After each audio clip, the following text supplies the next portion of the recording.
Pour ne rater aucune de nos vidéos, n'oubliez pas de vous abonner et d'activer la cloche.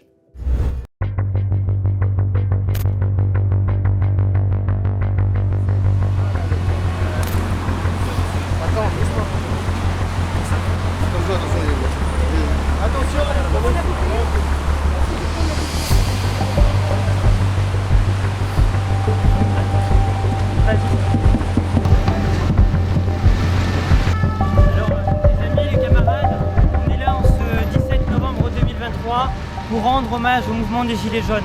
Le mouvement des Gilets jaunes a été le plus grand sursaut populaire de ces dernières décennies.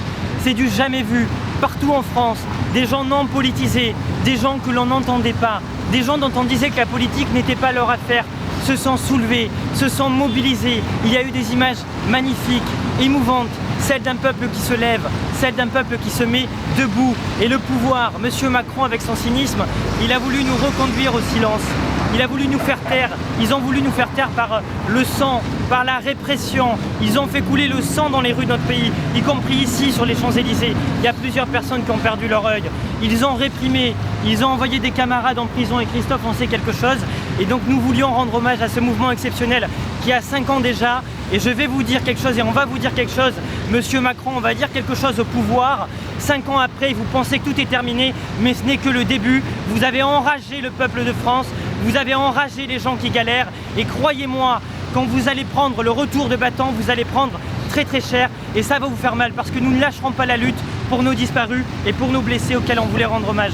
Le torrent de colère, il est là, il est dans toutes les têtes. Il faut se soulever contre cette répression, ce mépris gouvernemental.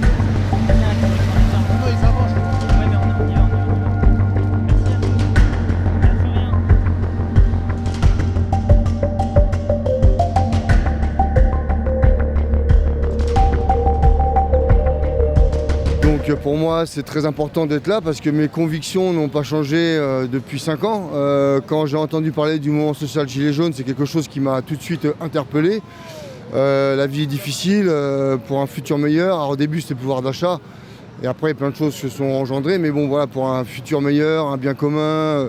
Si j'étais là le 17 novembre 2018, 5 ans après je suis toujours là. Ce sera à refaire. Vous referez la même chose? Qu'est-ce qu'il y a à refaire? Le fait de vous engager, le fait d'avoir agi ce jour-là par exemple, est-ce que tout ça c'est sans regret? Sans regret, oui, j'ai pas de regret. J'ai pas de regret. Les 8 manifs que j'ai pu faire, j'ai vu la violence d'État, la violence d'État réprimer tous ces manifestants, pour qui voulaient juste, qui hurlaient leur désarroi d'une vie chère, d'une vie très compliquée. Donc non, je n'ai aucun regret. Et ce qui s'est passé le 5 janvier, on s'est fait tous taper dessus, on s'est fait tous gazer. Et j'ai vu une personne vêtue de rouge. Au début, je ne savais pas que c'était une femme. J'ai vu une personne vêtue de rouge taper au sol. Et voilà, la colère est montée. Et ça, oui, je le referai. Parce que ça a toujours été dans ma nature. C'est quelque chose que je ne supporte pas.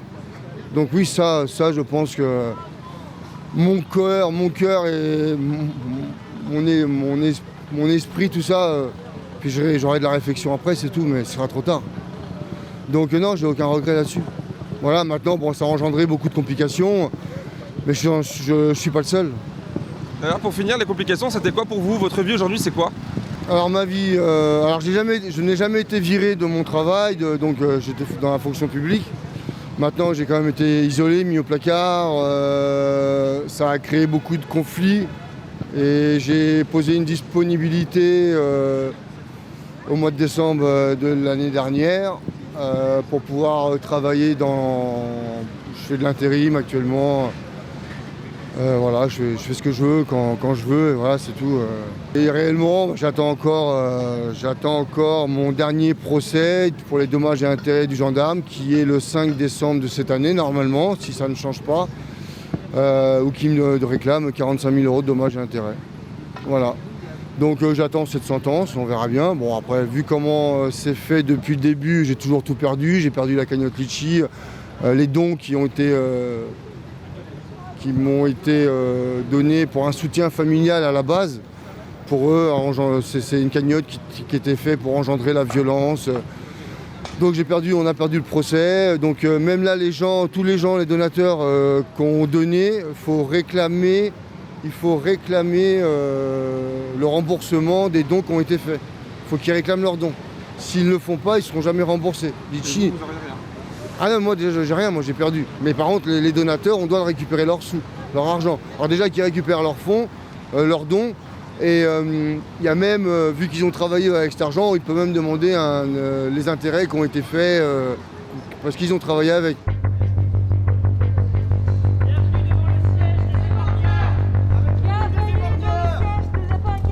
C'est là que la République des épargneurs se réunit. La République en marche, de le peuple. Ça fait 5 ans qu'ils éborgnent tout le monde. Les manifestants, les gilets jaunes, les gens dans les quartiers. C'est la renaissance des épargneurs ici. C'est Monsieur Philippe, c'est Monsieur Macron, c'est celles et ceux qui ont fait couler le sang des travailleurs, des citoyens qui se sont mobilisés partout dans le pays depuis le 17 novembre 2018. Voilà le bilan. Messieurs, dames, on va vous demander de reculer, s'il vous plaît. C'est le sang, leur bilan. Bienvenue devant le siège des épargneurs. Bienvenue devant le siège des épargneurs. Le siège officiel des épargneurs. Le siège des épargneurs.